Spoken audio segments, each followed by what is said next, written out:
The difference between a good VR experience and a great one often comes down to how it feels. The new year just passed us by, and that got me thinking about my old VR bow tutorial, and I decided to open it up and see if I can make it feel a little better and update some systems while I'm at it. And it turns out this was a great idea because it's been a minute since I've opened up this project, and with Unity 6 and the XR Interaction Toolkit 3.0, this project is officially broken. So come join me if you want to learn how to make a VR bow and arrow while I optimize, improve, and bring this new project back to life for Unity 6. Now, if you want to follow along in this project, I am using Unity 6, and I am using the XR Interaction Toolkit 3.0. Along with that, I will be providing a free bow model. It's not pretty, I'm sorry, the free one is going to look a little cheap, but I will also be providing a full project right here that you can download and use for my $5 Patreon subscribers, since this is a older tutorial that I'm updating, but I'm updating older projects, so why not give it to you at the $5 tier if you want to? And if you can't afford it, again, that's why I'm providing the bow model. You should be able to download that and follow along. You just won't have this little setup here, but it's not that big of a deal. So let's start breaking down what we need. So first off, if you are following along and you didn't download this project, then you would need to set up a scene and add in an XR origin. Now, this is assuming you know what the XR Interaction Toolkit is and all that. If you don't, I do have a great tutorial going over the basics of that. I highly advise that you watch that first. But once you get your XR origin in here, which you should be able to find under samples and then prefabs. Yeah, that guy right there. You would come in here and we need to look at our controllers because we have new ways of interacting with our objects now. So it comes with this near-far interactor, and this near-far interactor allows you to grab things from afar or nearby. It does both. So it does exactly what it said. But some things you want to make sure are set up correctly here is first the interaction layer mask. So this is going to determine whether or not you can interact with certain layers. You can see I have this on the bow layer, but the interaction layer mask is set to default, and that's okay. But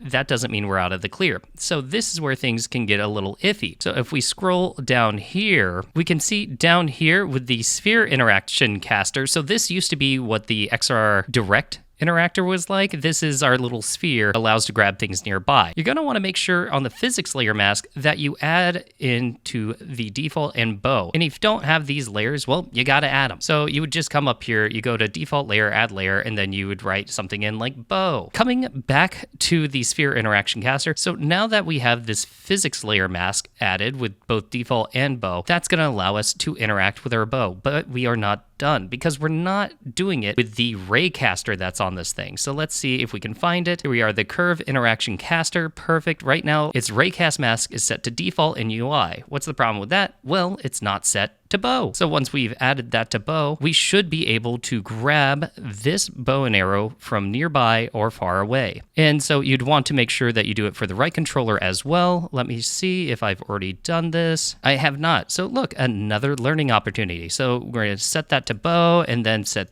this to bow, and that should be perfect there. So this is great and all, and now we're able to grab this bow, but we need to figure out what is this bow? What are all the components? How do we build this? And luckily with this project, I am going to provide a little practice tab here in the prefabs. And if we drag this out into the scene, it is a bow with nothing on it. So we are going to build this from the ground up so you can follow along. And again, if you join my Patreon and download the project, you'll have this complete bow to compare to. But if you don't join the Patreon, you should still be able to follow along with the video. First and foremost, if we look at this bow, it has an XR grab interactable, and that is how we're going to make this grabbable. So if I go into here and do XR grab interactable, there we are. And this comes with the XR Interaction Toolkit, and you'll notice it's slapped on a rigid body. And so the XR grab interactable does need a rigid body in order to work. And one thing I want to know is I don't want to be able to grab this bow from anything. I want to be able to grab it from this handle right here in the center. And we do that by adding a box collider. So I'm going to go ahead and add one, and let's expand this out and look at what we're working with. And so that's kind of big. I don't really want that to be the whole thing. I want it to be down in this handle. So I'm just going to zip through and adjust this really quickly. Okay, and you can see I have adjusted this, and now we have the collider right where the handle is, but that's not enough. We have to make sure we are telling this that this is where the collider is. So we just drag this into the colliders, and now it is going to use this box collider as the collider. Now, another thing I'll point out is I do already have this set to the bow layer. When you import this into your project, you might not have this layer, so you'll have to go to add layer and then select bow and add it to the bow layer. On top of that, you want to make sure your interaction layer mask is good. Don't mind having this set to default. I think that works just fine. The movement type is instantaneous. I'm okay with that. Now, since we're using a near-far interactor, we can actually adjust how that works here. And we could either defer to how the interactor acts when we grab something, or we can choose ourselves. And so since this is a bow and we're grabbing it from far away, I want it to be near. So as soon as we grab this, it should teleport into our hand. And as you can see, we have my completed bow over here, which is working fine. It's floating because I have it set to is kinematic, and we'll talk about that later. For now, we got this bow down here, and when I grab it, it grabs, but it's not quite attaching how I want it to attach. You know, this is not how I want to hold a bow. So let's go back and fix it. So the next thing that we're going to cover is the attach point. In order to pick up an object and make sure it's pointing upwards and forward, you have to have an attach point. Make sure that it is configured in the right way. So when we grab, it'll look like we're holding the bow properly. So if we come over to the completed bow, and you want to make sure that this is set to local. It is your local positioning, not global. See how that flips that around there? You'll see it's at a negative 90 degrees. When you're using an XR Grab interactable, how you want this to be configured is the Z-axis, the blue one, that is going to be what's pointing forward. The Y-axis is what is going to be considered upwards, and then the X-axis is what's going to be pointed towards your palm. And so if we come over here to our practice bow, you can see that the attach point is already in the right configuration. We just need to come over here and attach it to our XR Grab interactable. And you can see right here, we have an attach transform. So we just go boop right there. And so now we'll be able to grab the bow correctly. Before we switch over sides, let's look at our string. So nothing's here. If we come over here, we see we got a line renderer. So it's drawing a line from this point down to this point. And over here, we have the indexes that we need. And honestly, I'm just going to cheat for this one. I'm just going to copy in this, but I will run through this for you. So if you come over here, you can see the size of it. So this is going to be, see, we have 3 different positionings that we need. So that's why we're using a size of 3. We have a negative 0.85 to a negative 0.2. If I had this at 0, you can see now this point has moved over here. So we have this in a straight line, and what we're going to be doing when we finally pull this string is we are going to be changing this point right here in a script, and so it'll update and it'll look like we're pulling the string back. Let's come over here, make sure we add this to our string, and it's nice and pink. That's exactly what we want. We'll fix that in a moment. Let's change this to a size of 3. Duh. You know what? I said I was copying this component. I'll just paste the component values. There we go. So now I've generated this, but let me run through everything so you understand it. So again, this is where our position is. You can go ahead and just pause and copy this really quick. We did change out the material, so that's why it was pink before. And you can change this to whatever material you want, whatever color you want your string to be. And with the string in place, now we need to be able to grab it. And we could do it with a grab interactable, but what I've done instead, is I've created actually my own interactable called a pull interactable, and it is inheriting from XR base interactable, and I'll show that script in a moment. But let's come over to the practice bow, and I will already grab this. And you can see here, yes, all right, we have our pull interactable, and we'll have to add a few more things, but let me hop into the script really quick so we can see what we're working with. And so what we do is we inherit from XR base interactable. Now, if you want to go into fine detail on this script and have some explanations of everything, I will be doing that in the extended Patreon video. Here, I'm going to just give you a brief overview. You're more than welcome to just pause the video and copy down the script. And so let's see what we have here. We have a few public events, and so we are tracking things like pull action released, pull updated, pull started, pull ended, and so we want to notify different scripts when we're doing that. We have a few serialized fields here for the pull settings, start point and end point, and then the notch point. Coming down here, we are going to be tracking the pull amount, so how much we're pulling back on it, the line renderer, because obviously we need to update that, and then whatever the select interactor is, so whichever hand is grabbing onto this string. Over here, we just grab some components, make sure that these are filled out. We have on release, we are just calling some of our events, so pull action released, and we send the pull amount, which is going to be a value that allows our arrows to know how fast they need to launch. Pull ended, we want to let things know when we're no longer pulling the string, and then we just kind of reset everything. We also have things like the override of process interactable. This one looks confusing and complex, but all it is there is an XR interaction update order, and we are just looking for the update phase. So when things are being updated with our interactors and interactables, this is just looking out for the update phase and then coming here and working on some things like making sure that the string is updated, handling haptic feedback, updating the string and the notch is going to be where we're pulling back on this thing, and you'll see it all connects in the end. Down here, we have on select entered, which is being overridden, and that is just going to set the pull interactor from before. So that is how we know which hand is grabbing onto the string. Calculate pull. This is a little more of a complicated function, but we're just, taking our pull position of our hand versus the target direction, so our start point and end point of where the string is allowed to be grabbed versus how far it's allowed to be pulled back, because we don't want it to go infinitely. And then we do some normalizing and dot products. And of course, we have a function to update the string and the notch, which is just like a linear interpolation between the start point, end point, and our pull amount being calculated from here. And we update things like our notch point and the line renderer, the set position. And down here, this is just a simple handle haptics, which is going to give you a little more polish. Now, if I didn't lose you in all that, let's see what the hell I was talking about with all of it. So first of all, we have things to fill out in this script. Things like the start point, end point, and notch point. You can see we already have that in place here on the practice bow. I have this at -0.2 for the start position, so that is where we are going to be grabbing at the start. Then we have the end position, so how far back we want to pull the bow, and that is at -0.5. And then we have the notch, which the notch is here, but I've actually updated this. It should be at -0.2. So this is where we're notching the arrow. And so when we spawn the arrow on the notch and pull this back, it'll follow along that line, which is exactly what we want. So let's make sure we have all these things in place: start point, end point, and the notch. If you remember going over that script, we did have an onSelect entered event that we want to make sure we are calling. Oop, that's in the filters. So interactable event, let's see here, select entered and then select exited. And we want to call two functions there. Grab the string, put it there, and put this here. And the functions we're going to want to call, first we want to set whoever our interactor is on this script, which is up here, set pull interactor. And then for this one, we just want to make sure that we're calling the release function. And that should set up our bow here, but we are still missing a few things. Since I only inherited from XR base interactable, it's not automatically adding our rigid body or our box colliders. So we're gonna have to slap those on. So we come up to the string and let's see what else we have here. So we have a box collider. I'm just gonna move this script up.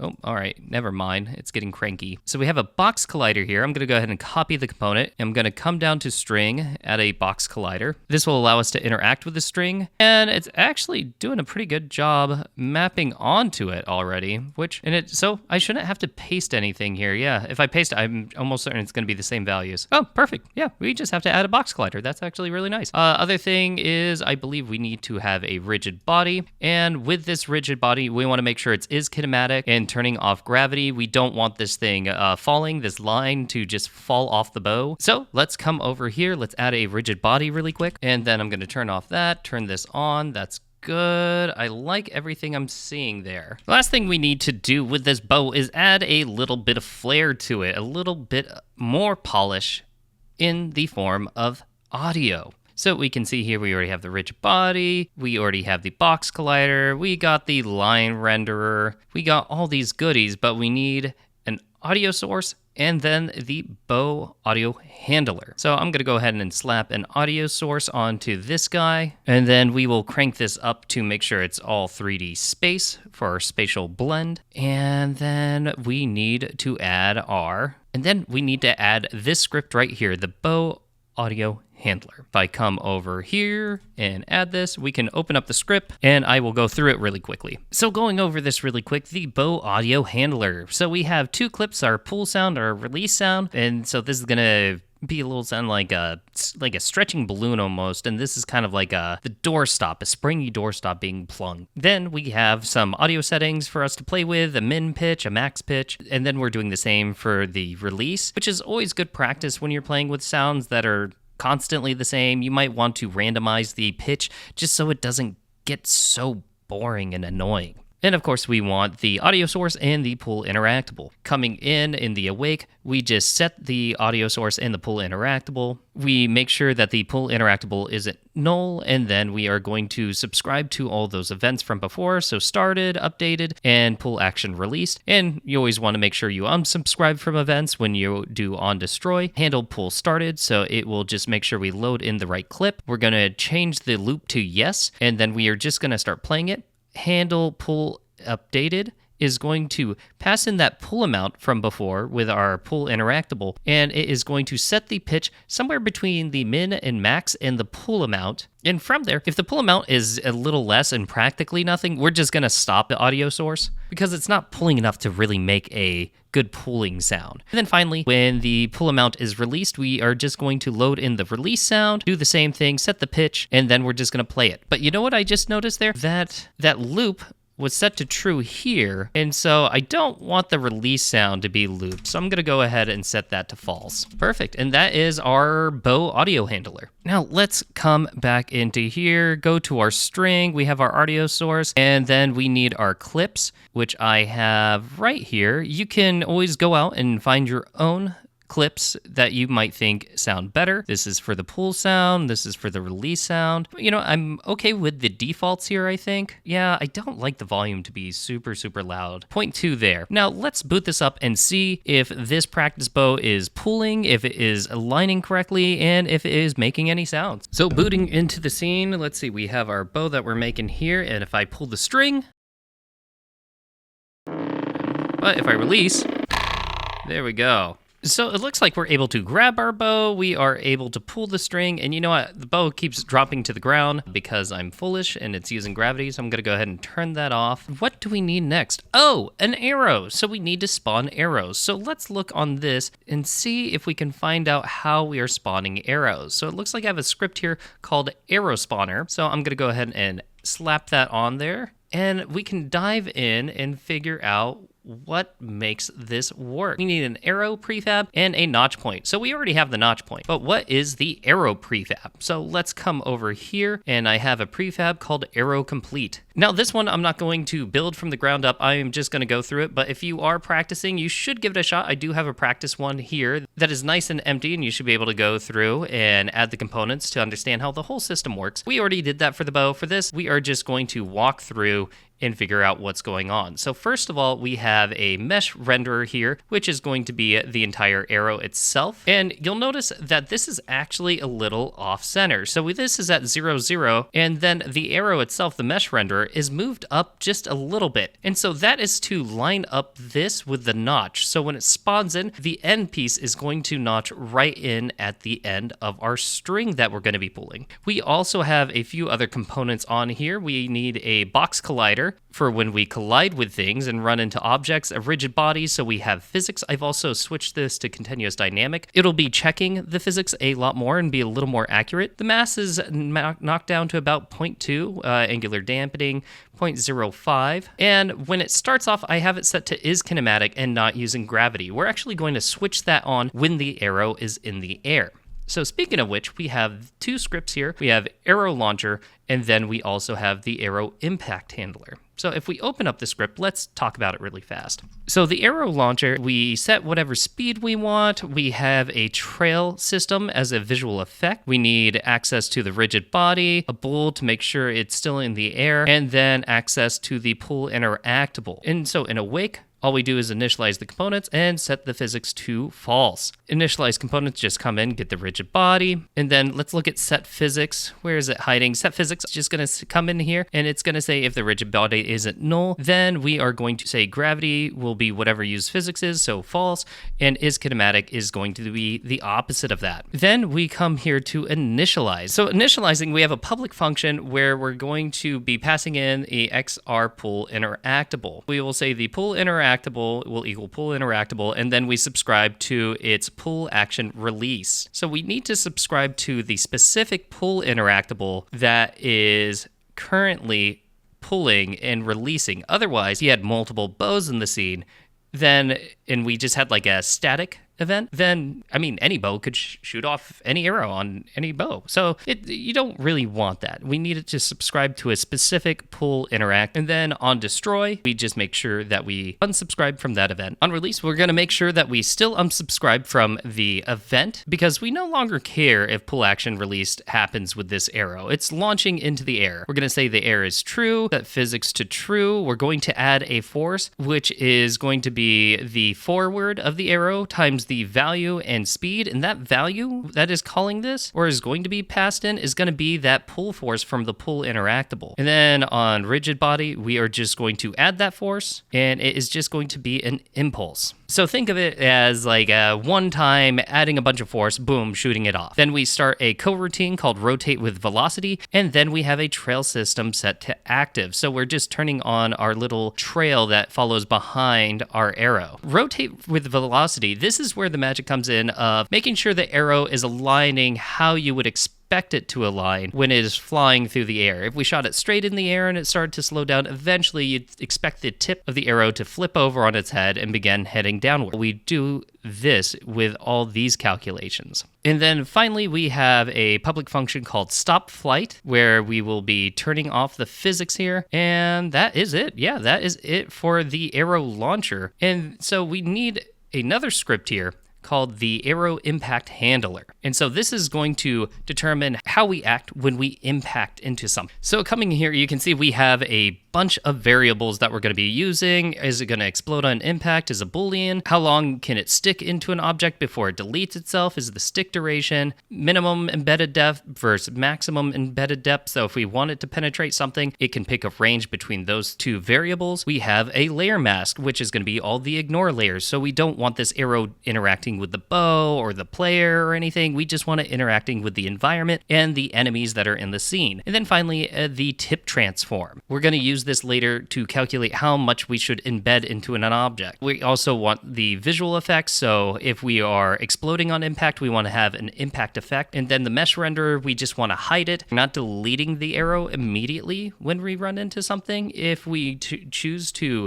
not have it explode on impact, instead we want to be able to turn off the mesh renderer. Oh, I spoke wrong. If we are exploding on impact, then we just want to hide the mesh renderer and activate the exploding on impact particle effects. We also need a reference to the arrow launcher that is launching this, so we can turn off the physics. We also have this checking if explode on impact, then we'll handle explosion. Otherwise, we are going to stick it. So handle explosion will just come in here. We hide the mesh renderer, and then we instantiate the impact game object, which is going to be the particle effect that makes the object look like it has exploded. And then we can handle the stick event if we decide to not explode on hit. And the stick event is a lot more complex. In fact, I'll be diving into this more in the extended Patreon version. For this, feel free to pause and copy this down. This eventually does call into the create stab point, and then we have a despawn delay. It will despawn after X amount of time. So now that we've done a quick run through of the arrow, we can come over here. Let's see, where is our arrow prefab? Yes, arrow complete. We just want to attach the arrow prefab. We have a spawn delay, we have a notch and an arrow prefab. The last thing we need to do is go over our arrow spawner, and then our entire bow and arrow should be ready. So if we come into the arrow spawner, this is not crazy. You've seen the variables. We've already attached the things, but we do need a couple more references in the background. We do need a reference to the XR grab interactable and the XR pull interactable. We need to have a bool that is going to say whether or not an arrow is notched, and then a reference to the current arrow. This script does make a few assumptions. It is grabbing the XR grab interactable on the current object, and then in the children object, it's looking for an XR pull interactable. Once we have grabbed the pull interactable, we want to listen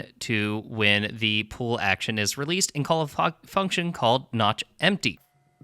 Here we are using the update function, so we are constantly checking if the bow is selected, and then also if the arrow is not empty, then arrow notched is going to equal true, and then we are going to start a coroutine called delayed spawn. So if we're grabbing the bow and there isn't a arrow notched, then we are going to spawn an arrow. Otherwise, if the bow isn't selected or the current arrow does not equal null, we are going to destroy the current arrow and then set the notch to empty. Now, pull action released does have to pass in a float value. Now, we don't use this float value, so it's a little wonky, sorry about that. But then we just say, once the pull action released event has happened, then we're just going to set the arrow to notch to false and current arrow to null. And then we have a delayed spawn. So this is what we call when both the bow is selected and the arrow is not notched. We just come in here, we wait for whatever the spawn delay is, we instantiate the current arrow, and then we also want to get a reference to the current arrow's arrow launcher, and we want to make sure we initialize it with the pull interactable, which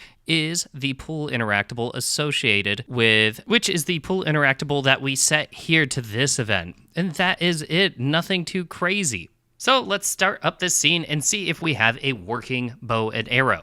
All right, let's see. So we have our complete bow over here that should be working fine, but this is the one we want. This is the one we've been practicing on. Let's see. I can pull it back, that looks okay. I release it, that's looking good, and it is sticking. I am running into some strange collision interaction here, and I think I need to fix our physics layers a little bit. So the very last thing we need to do to make sure we are interacting with things correctly is fix our physics layers. So here we have the XR origin set to ignore raycast, but more importantly, on our controllers, it's set to default. So we are running in to all the colliders on this thing, and it's causing an interaction we don't really want. So to fix that, you know what we can do is change the layer that it's on and then make sure it doesn't interact with, make sure the collisions don't interact with that layer. So for the camera offset, since it's already housing our controllers, let's try changing this to player, and we'll say yes to the children. And then we can come over here to our bow. This is set to the bow layer. It looks like it is all, yes, that is all set to the bow layer. So if we come up here, we want to go into project settings, and then we need to go over to physics settings, open up the collision matrix, and we need to look here. So we have a player, and then it can't interact with arrows or the player layer. And then if we come over to the bow, it looks like the bow interacts with everything there, and then the bow interacts with everything here. And, you know, looking over this matrix, I might have fibbed a little bit. I think we do want the bow and the player to interact. I think that is just fine, but it is the arrow that we didn't want it to interact with. That's why we're getting that weird movement, is the collider of the arrow was hitting the player. The player was set to default, and so is running into the player. But now we've set this to player. Let's boot this up and see if it works. Okay, so if I grab this bow, it looks like it spawns the arrow. It is... oh, it's not detecting my controllers. There we go. I can pull this back and launch that. I kind of might want to increase... yeah, I might want to increase the arrow speed. It's a little low, but you can see it rotates with the velocity that it has. And then if I shoot it, it sticks into our objects. Now, the last few things I will mention, if you go on the arrow complete and come in here, we can turn on explode on impact. So instead of sticking into something, it's actually going to play a special effect that I have here called star impact. And again, if you want all these scripts and models, you can find them on my Patreon, but you should also just be able to pause the video, copy the scripts if you really want, and use your own bow and arrow that you would like. And that is it. That is how you make a bow and arrow in VR. This is an updated project from 2 years ago. Hopefully it's running a little better than that one did, and I will see you all in the next one. Bye-bye.